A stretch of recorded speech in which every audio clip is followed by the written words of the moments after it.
Inilah kebun anggur yang lagi viral itu. Lokasinya di tengah pemukiman penduduk Perumahan Nasional atau Perumnas, Klender, Jakarta Timur. Kebun anggur ini cukup unik karena berada di lahan tidur milik pemerintah. Kebetulan hari ini cuaca cukup cerah karena hujan mulai berkurang. Inilah saatnya para petani anggur melakukan proses pembuahan. Saya akan ngobrol-ngobrol dengan Kang Yatno Gondrong selaku pengelola kebun. 150 jenis tadinya, cuman ini kan yang 90 ini hasil dari seleksi. Artinya dia tidak termasuk di anggur genja. Dia sulit dibuahkan, biasanya gitu, sulit dibuahkan. Biasanya pertumbuhannya itu tidak maksimal gitu. Jadi kami tarik kesimpulan bahwasannya ini kurang bisa beradaptasi di Indonesia. Oke. Ini udah berapa tahun ini, Bang? Kalau untuk lamanya ini kebun awalnya kebun sayuran, Bang, ya. Tanggal 7 bulan 3 2018. Nah, berjalan 3 tahun lah berarti. Berjalan kurang lebih 3 tahun. Berarti udah berapa kali panen, Bang? Kalau untuk berapa kali panen sudah sering kali panen, Bang. Tapi di sini tidak bisa panen secara besar ya, Bang. Karena buah di sini tuh saya bebaskan untuk pengunjung icip-icip. Oh begitu. Jadi begitu begitu di sini anggur berbuah, mungkin kita posting menjadi daya tarik orang untuk berkunjung, untuk icip-icip. Di mana buah anggur yang dirasa di lidahnya cocok, maka dia tanyakan bibitnya. Ada nggak nih bibitnya kan itu. Saya di sini tidak menjual buah, saya di sini menjual bibit. Tapi orang diajarin juga cara nanamnya ya. Saya bina, saya bibit dari sini garansi, saya bina sampai bagaimana dia bisa membuahkan. Itu biasanya di 5, 6, 7 bulan dia sudah bisa membuahkan. Gini, biasanya kalau bibit yang dibawa dari sini itu mati itu kegagalan itu banyak faktor ya, Bang. Biasanya terlalu sering disiram karena anggur kan bibit anggur itu tidak terlalu senang banyak air gitu. Biasanya di saat pemindahan yang kurang tepat gitu. Biasanya kan kalau untuk dipindahkan hanya cukup disobek polybagnya aja supaya media tanamnya itu tidak hancur. Biasanya kan mereka ada yang dicabut. Kan itu. Jadi memang teknik-teknik dari itunya aja yang mereka tidak pahami. Mas Indra, ini pemikiran untuk membuka lahan ini sebagai kebun anggur apa nih?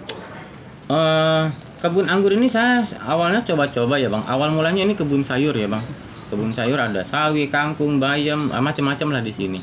Tapi ternyata berkebun sayur di lahan yang seluas cuma 400 meter lah, Bang, ya di sini. Apalagi tanahnya tidak bisa diolah secara langsung. Kita kalau bisa bertanam sayuran di sini, ya artinya banyak pengeluaran, Bang. Jadi income itu artinya pendapatan itu lebih besar dari pendapatan tidak seimbang dengan pengeluaran karena di sini semua di Jakarta media tanam beli, pupuk beli, sekam beli. Kalau kita pun hasil yang kita panen seperti kangkung dan bayam itu ya tidak menutup, Bang. Dari angka pengeluaran itu nggak menutup. Makanya saya berpikir bagaimana caranya menanam yang pohon sekali tanam tapi dalam jangka panjang. Coba saya pelajari tentang anggur. Ya lumayan lama saya belajar tentang anggur. Kita sowan ke senior, kita ambil ilmunya. Kita coba beberapa jenis. Ya alhamdulillah sampai sekarang ini begini jadinya. Terpikir anggur itu langsung anggur aja deh, atau ada sempat pikir apel gimana? Saya ya memang saya senang ya, Bang. Saya senang dengan anggur itu karena anggur itu gimana ya? Fleksibel aja gitu kan, unik aja gitu kan. Yang artinya anggur itu kan selama ini kita tahu buahnya di supermarket kan gitu kan, di pinggir-pinggir jalan kan gitu. Tapi bagaimana sih pohon anggur impor sebenarnya? Kan gitu kayaknya unik juga kalau misalkan berbuah di Indonesia. Nah, makanya saya tertarik dengan itu. Jadi ini semua impor. Ya. Jadi tanahnya ini tanah apa? Kalau tanah ini tanah fasilitas umum ya, Bang. Tanah fasilitas umum yang mungkin masih di bawah naungan Perumnas ya. Perumnas ya. Saya berkoordinasi dengan pihak kelurahan. Alhamdulillah mendapat respon, mendapat dukungan daripada tanah ini menjadi tanah yang terbengkalai, menjadi lahan tidur kita manfaatkan. Saya petugas PPSU bang. Kebetulan saya baru pulang, baru nebang pohon tadi ada permintaan warga. Saya PPSU atau pasukan oranye di Kelurahan Malakasari. Jadi selepas saya kerja, ya mulai saya di sini fokus ke kebun. Nah hasilnya ini berbagi dengan kelurahan atau untuk Enggak bang. Jadi kalau untuk kelurahan sendiri itu di sini hanya menaungi ya, artinya memberikan izin pemanfaatan lahan ini. Bagaimana caranya atau hasil dari ini kita kembalikan lagi untuk perawatan dan kesinambungan kebun. Karena segala sesuatunya memang ini perlu apa? Perlu pengeluaran yang ekstrim lah. Pembelanjaan bibit anggur, pembelian media tanam. Ya artinya di sini juga ada karyawan 2 orang di sini yang perlu kita pikirkan. Mas tadi disebutin pengunjung dibebaskan untuk mencicipi itu maksudnya setelah mencicipi bayar atau gimana? Enggak bang. Di sini kita melakukan edukasi pembelajaran untuk anak-anak sekolah, terutama ya saya utamakan untuk generasi muda, mahasiswi di sini. Silakan datang tanya-tanya gitu kan. Kenapa sih kok bisa sampai saya gratiskan gitu? Ya saya ini visi misi kita ke depan itu untuk mengenalkan tanaman-tanaman anggur impor ya dari berbagai negara yang tidak hanya mereka tuh hanya tahu buahnya aja bang, tapi tidak tahu pohonnya seperti apa dan asalnya dari mana. Seberapa besar budidaya anggur di sini kemudian bisa dikembangkan secara ekonomis? Ya, menurut saya untuk anggur sekarang menjadi antusias yang sangat tinggi ya bang. Pada awal masuk pandemi, 3 bulan awal masuk pandemi saya ya sudah pasrah, tidak ada pengunjung, tidak ada pembelian bibit. Tapi seiring berjalannya waktu, justru mungkin masyarakat atau orang-orang yang artinya selalu di rumah gitu kan, mencari kesibukan, entah menghias halamannya dengan tanaman. Ternyata anggur banyak penggemarnya bang. Ternyata dengan banyaknya berita tentang anggur baik di YouTube maupun di media sosial, banyak respon dari masyarakat. Masuk ke sini bayar nggak? Kalau untuk masuk tidak. Keluarnya bayar? Enggak. kisaran berapa jual bibitnya bang? Beda-beda ya? Bibit anggur itu harga bervariasi bang, tergantung jenis dan asal negaranya. Gitu. Semakin buahnya unik, semakin buahnya istimewa menjadi produk-produk unggulan di negara asalnya itu, maka harganya pun berbeda. Harga di sini dari 125.000 sampai harga 1,5 juta ada. Gitu. Per bibit dengan tinggi bibit 30 sampai 40 cm. Ini kayaknya Mas Yata di belakangnya ada piagam-piagam sertifikat dapat penghargaan banyak nih. Ya, saya kebetulan di bawah naungan DKPKP ya bang ya. DKPKP artinya gini bang, saya dibekali ilmu pembelajaran, kita diikut sertakan pelatihan cara meracik pupuk, cara perawatan, cara mengetahui bagaimana sih penanggulangan hama, bagaimana caranya mengelola manajemen bisnis. Itu saya diikut sertakan dalam berbagai pelatihan. Diajarin dulu ya? Iya. Tapi nggak sendiri kan? Ya, kami ada petani ya, ada kelompok petani disebut kelompok Katena, Kontak Tani Nelayan Andalan. Sorry dulu, angkat dulu. Ya. Bapak cari jalan Malaka 2 Pak, cari jalan Malaka 2, nanti ada security tanya mau ke kebun anggur gitu aja Pak. Iya. Aduh, coba tanya ke itu Pak, tanya ke orang jalan Malaka 2 gitu aja Pak. Ya. Kebun imut Cinakal Pak. Kebun imut itu kebun kecil di tengah kota. Cinakal itu sigap, niat dan berakal.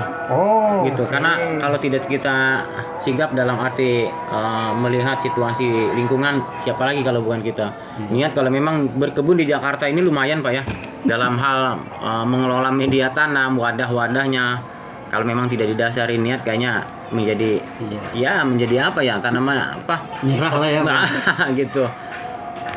Kang Yitno, awalnya untuk membangun ini buat apa sih idealnya? Apa semangatnya untuk apa gitu loh? Sebenarnya gini Pak, saya kan pasukan oranye ya, pasukan oranye atau PPSU gini. Saya itu kan tugasnya artinya membenahi gitu lingkungan-lingkungan yang kotor gitu. Jadi saya berpikir, kenapa saya membenahi lingkungan orang, lingkungan sendiri kok tidak tersentuh? Itu aja sih Pak sebenarnya. Iya, iya, iya. Nah, ini pengelolaan ini nggak ada nggak kontrak, nggak apa sampai berapa tahun? Tidak Pak, Oke, tidak kontrak. dibebaskan lah ya. Dibebaskan. Ya. Nggak ada kewajiban berbagi dengan itu karena penghasilannya kan lumayan tuh tadi. Misalnya bibit ada yang 1,5 juta apa. Iya Bang. Kalau untuk berbagi tidak mungkin karena memang mungkin ini sudah dinyatakan menjadi ikon Jakarta Timur. Karena saya bagian dari instansi kelurahan juga, saya pasukan oranye. Jadi kalau toh memang di sini ada kegiatan-kegiatan kunjungan dari program-program PKK maupun dari DKPKP instansi pemerintah, ya saya harus siap. Itu aja. Jadi statusnya Mas Cinta ini PNS ya? Saya bukan juga? Bukan Bang, saya PPSU pasukan oranye, ya artinya Lepas? kontrak lah. Itu zaman Ahok dulu ya itu bukan? Iya, Yang kemungkinan Ahok iya. Untuk Ya. ya. Nah, Mas Itno, Ya. kalau dilihat dari harga gitu berarti penghasilannya udah luar biasa dong ya dari kebun anggur ini. Ya, kita berharap seperti itu Bang, tapi gini Bang, kebanyakan sih kita untuk para masyarakat ataupun yang ingin berniat mau menanam anggur ini, biasanya saya rekomendasikan untuk bibit-bibit yang terjangkau Bang. Untuk bibit yang terjangkau, kecuali kalau kita dengan sesama komunitas, biasanya mereka cari-cari yang unik untuk koleksi. Itu kalau untuk saya sebarkan ke masyarakat yang mereka baru mau niat nanam anggur, biasanya saya rekomendasikan jenis-jenis yang memang harganya terjangkau. Kenal dulu lah ya. Iya. Kalau boleh tahu Mas Itno, kira-kira berapa omsetnya per bulan dari? Kalau omset tidak menentu ya Bang ya. Omset itu tidak menentu. Kalau untuk di Purwakarta mungkin penghasilan per bulan itu 20 juta ada ya Bang. 20 juta. Di sini karyawan ada 4. Pengeluaran per bulan untuk operasional kebun lumayan bisa di atas 10. Karena kita untuk proses pembibitan itu batang-batang anggur lokal kita order dari Bali dalam jumlah lumayan besar, mungkin sekitar per bulan itu bisa sekitar 50 kilo, per kilonya bisa mencapai 65.000. Itu tinggal dikalikan aja. Terus media tanam, sekam, pupuk yang harus kita beli. Oke, Mas Itno, ketika nanti sudah sukses bisa mandiri, punya tanah sendiri, terpikir nggak untuk itu? Saya terpikir Bang ke situ Bang. Saya terpikir ke situ karena alangkah baiknya kalau memang apa yang sudah kita temukan ini menanam anggur-anggur impor ya berbagai negara ini bisa kita kembangkan punya sendiri, yang artinya kita tidak terbebani dengan mesti nanti digusur atau gimana. Itu sudah terpikir Bang. Oke. Ya semoga ini lancar terus lah ya. Amin barakallah. Oke. Anak berapa? Saya anak 2 Bang. Alhamdulillah sudah lulus STM dan SMA. Karena kemarin mau kuliah sambil kerja, tapi karena musim pandemi kayak begini sudah 3 kali lamar kerja tapi dirumahkan lagi.